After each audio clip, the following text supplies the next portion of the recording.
جناب ابراہیم علیہ السلام کی دعائیں باریاب ہوئیں۔ زائرین مکہ معظمہ میں اللہ تعالیٰ کے پاک گھر پر حاضری دینے کے لیے بیش قیمت تحائف لے کر آتے۔ عرب اور عرب کے علاوہ دور دراز ملکوں سے ان آنے والے زائرین کی تعداد مسلسل بڑھتی رہی۔ حج سال میں ایک مرتبہ ہوتا تھا، لیکن خانہ کعبہ کے طواف کے لیے عمرہ کسی بھی وقت بجا لایا جا سکتا تھا۔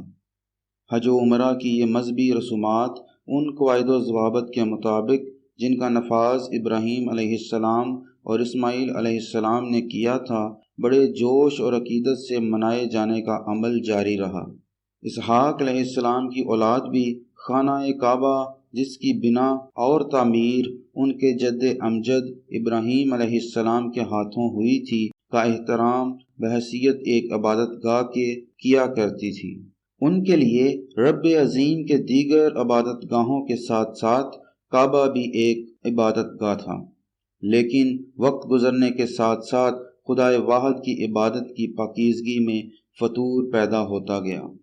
اولاد اسماعیل علیہ السلام کی تعداد میں اتنا اضافہ ہوا کہ ان کے لیے وادی مکہ میں سمٹنا مشکل ہو گیا۔ جو لوگ وادی سے نکلے وہ اپنے ساتھ خانہ کعبہ کے اطراف و حدود سے پتھر اٹھا کر لے گئے اور ان پتھروں کو کعبہ کی علامات بنا کر اپنی مذہبی رسومات انجام دینے لگے۔ بعد ازاں اپنے ارد گرد بسنے والے بت پرست قبائل کے عقائد سے متاثر ہو کر خانہ کعبہ سے لائے گئے پتھروں کے ساتھ ساتھ بتوں کا بھی اضافہ کر لیا۔ آخرکار نتیجہ یہ ہوا کہ ان زائرین کعبہ نے زیارت کو آتے ہوئے تبرکاً یہ بت اپنے ساتھ لاتے لاتے انہیں کعبہ اور اس کے اطراف میں نصب کر دیا۔ اس بت پرستی کے نتیجے میں یہودیوں نے عبادت گاہ ابراہیم علیہ السلام یعنی خانہ کعبہ میں حاضری دینا بند کر دیا۔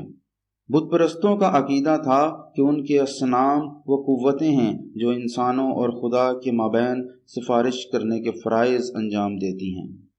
نتیجتاً ان کا اللہ سے براہ راست واسطہ کم سے کم ہوتا چلا گیا۔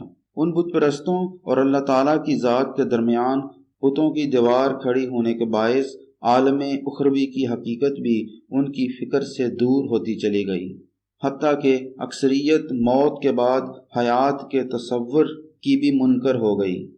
لیکن اس اکثریت کے درمیان ایسی اقلیت اس احساس کے ساتھ ہمیشہ موجود رہی کہ وہ حق اور صداقت کی راہ سے بھٹک چکے ہیں۔ زمزم کے جھرنے تک ان کی رسائی ختم ہو چکی تھی۔ انہیں یہ بھی یاد نہ رہا کہ زمزم کا چشمہ کہاں بہتا تھا۔ اس ساری خرابی کی جڑ قبیلہ جرہم کے وہ لوگ تھے جو یمن سے آ کر مکہ پر قابض ہو گئے تھے۔ سیدنا ابراہیم علیہ السلام کی اولاد نے انہیں اسماعیل علیہ السلام کی دوسری زوجہ جو جرہم کے قبیلہ سے تعلق رکھتی تھی کی وجہ سے کافی دیر برداشت کیے رکھا، لیکن ان کی بدعنوانیوں اور بے انصافیوں کے انتہا پر پہنچنے کے باعث بالآخر ان کو وادی مکہ سے نکال پھینکنے پر مجبور ہو گئے۔ یہی بنی جرہم مکہ سے جاتے جاتے زمزم کو بند کر گئے۔ ان کا یہ عمل انتقامی بھی ہو سکتا ہے اور اس عمل کے پیچھے ان کی واپسی کی توقع بھی ہو سکتی ہے۔ انہوں نے حرم مقدس میں جمع شدہ خزینے کو زمزم میں دفن کر کے اوپر سے مٹی ڈال دی۔ ان کی جگہ بحیثیت امیر مکہ معظمہ اب قبیلہ خزاعہ نے لے لی تھی۔ یہ ایک عربی قبیلہ تھا جو اولاد اسماعیل علیہ السلام سے تھا اور مکہ کو چھوڑ کر یمن میں بس چکا تھا۔ ان خزاعیوں نے بھی اس چشمہ کو تلاش کرنے کی کوئی کوشش نہ کی جو اولاد اسماعیل علیہ السلام کو معجزانہ طریقے پر عطا کیا گیا تھا۔ ان کے زمانے اور اس کے بعد کے لوگ دوسرے کنویں کھودتے رہے اور اللہ تعالیٰ کا عطیہ ایک بولا بسرا افسانہ بن کر رہ گیا۔